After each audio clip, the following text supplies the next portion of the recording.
Recently, I worked on a knockdown, take-apart child's table and chair.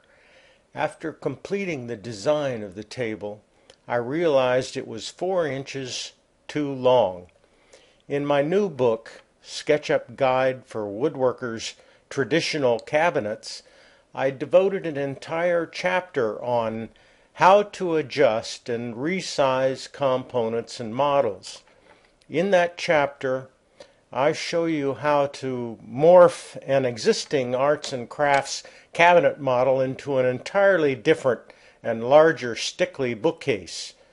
For this work, the Move Copy tool is the best choice.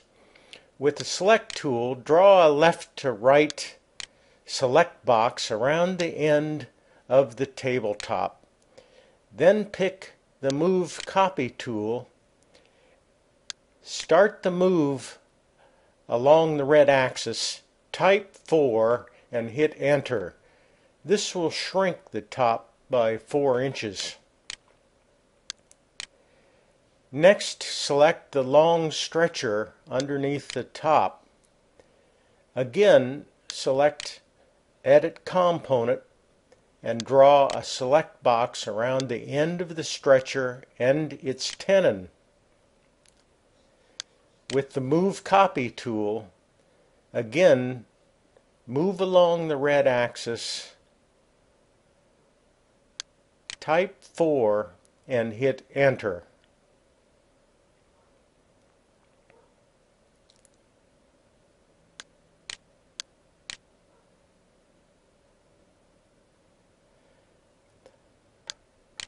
Also pick the tenon wedge and move it back 4 inches.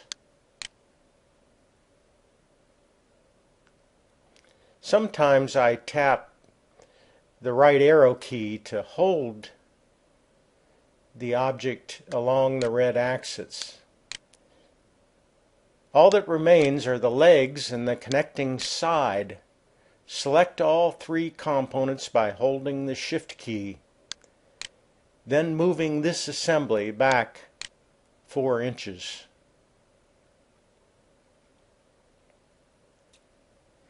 That completes the moves. Let's do an inspection.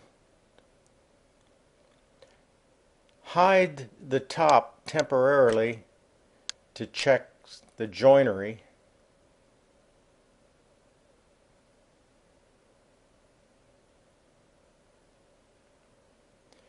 I wish it were that easy in the shop.